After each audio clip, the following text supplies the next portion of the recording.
Assalamualaikum warahmatullahi wabarakatuh. Baiklah, dalam video ini saya akan membahas tentang sistem koordinat bumi. Namun, sebelumnya izin memperkenalkan diri. Halo semuanya, perkenalkan, nama saya Diana Oktabella dengan NPM 21110900005, semester 5, kelas A, mata kuliah Ilmu Pengetahuan Bumi dan Antariksa, dosen pengampu Bapak Hendri Noperi, MPD, MSc. Pastinya di sini kalian semua sudah tidak sabar lagi kan ya untuk menyimak materinya? Oke, yuk kita simak bareng-bareng materinya.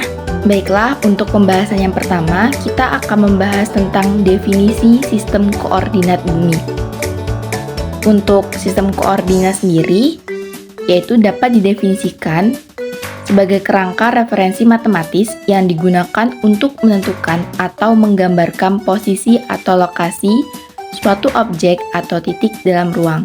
Nah, sedangkan sistem koordinat bumi atau yang lebih dikenal sebagai sistem koordinat geografis adalah kerangka referensi geografis yang digunakan untuk menentukan dan menjelaskan lokasi geografis di permukaan bumi.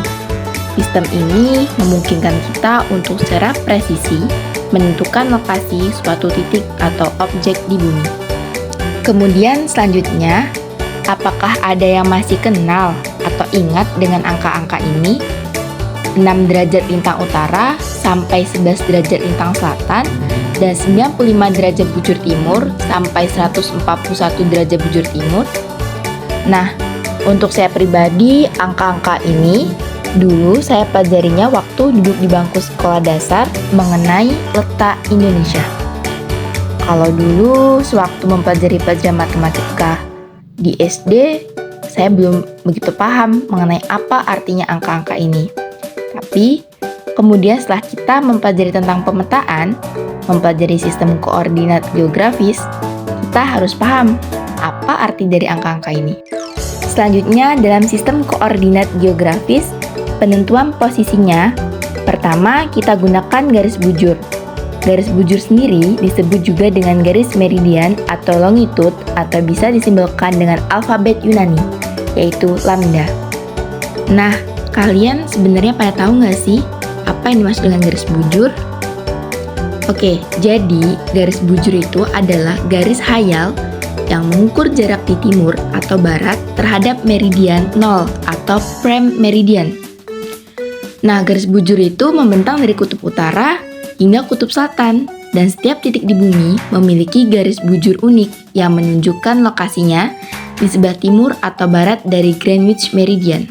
Oke, jadi bisa kalian semua lihat, kemudian garis bujur atau garis meridian dia berstruktur seperti pada gambar. Nah, semua garis bujur atau garis meridian itu saling berpotongan di kutub utara dan kutub selatan sebenarnya bumi. Selanjutnya, dari semua garis bujur atau garis meridian, itu ada satu garis yang ditentukan bernilai 0 derajat bujur.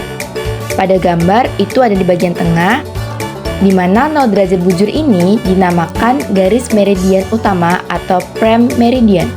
Nah, kemudian dari meridian utama ke arah timur adalah garis bujur timur yang bernilai positif. Dan dari meridian utama ke arah barat adalah garis-garis bujur barat yang bernilai negatif. Kemudian ada tambahan lagi kalau meridian utama ini melewati kota Greenwich yang ada di Inggris. Selanjutnya, untuk nilai dari garis bujur atau garis meridian tadi, untuk 0 derajat bujur itu ada meridian utama. Sedangkan untuk lawannya yaitu 180 derajat bujur itu disebut dengan anti meridian. Jadi, garis-garis bujur timur adalah garis-garis yang terletak dari meridian utama ke arah timur sampai garis anti-meridian. Kemudian, garis-garis bujur barat terletak pada meridian utama ke arah barat sampai dengan anti-meridian. Selanjutnya yaitu garis lintang. Disebut juga dengan garis paralel karena mereka semua saling sejajar satu sama lain. Kemudian, garis lintang juga disebut dengan nama latitude atau biasanya disimbolkan dengan alfabet Yunani yaitu V. Kemudian, berikut adalah struktur garis-garis lintang. Dan di garis lintang itu ada salah satunya garis ekuator atau garis khatulistiwa. yaitu garis yang membagi wilayah bumi bagian utara dan selatan sama besar. Garis ekuator ini ditetapkan bernilai 0 derajat lintang. Kemudian, dari ekuator ke arah utara adalah garis-garis lintang utara yang bernilai positif. Sedangkan dari ekuator ke arah selatan, terdapat garis-garis lintang selatan yang bernilai negatif.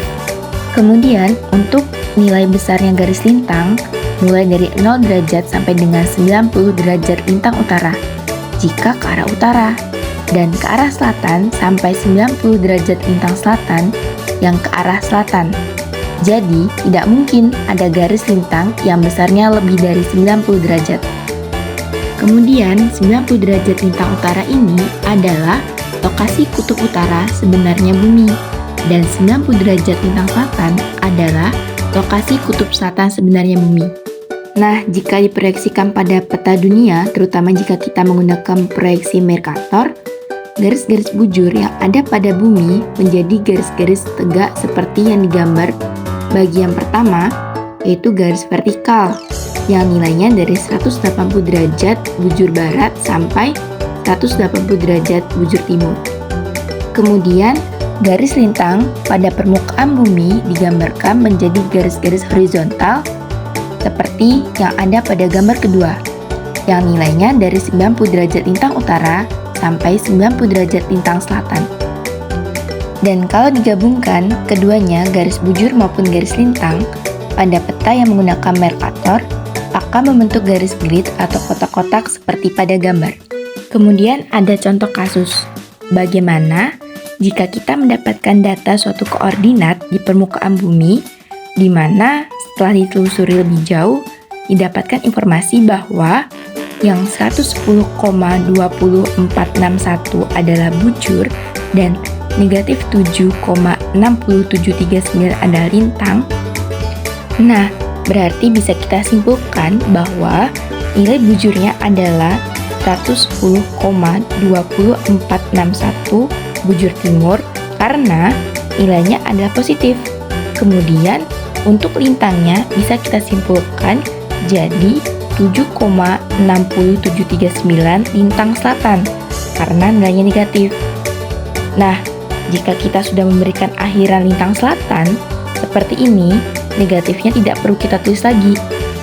Kemudian, atau kalau dalam bahasa Inggris bisa kita tulis 110,2461 east dan 7,60739 south. Kemudian, untuk sekedar mengingat saja, jadi bujur timur yang ke arah timur atau ke arah kanan itu bisa kita samakan dengan pada koordinat kartesian dengan sumbu X yang bernilai positif. Kemudian, bagian barat yang ke arah kiri itu bernilai negatif karena bisa kita samakan dengan sumbu X yang bernilai negatif. Kemudian, untuk lintang utara itu ke arah utara atau arah bagian atas. Bisa kita samakan dengan sumbu Y positif.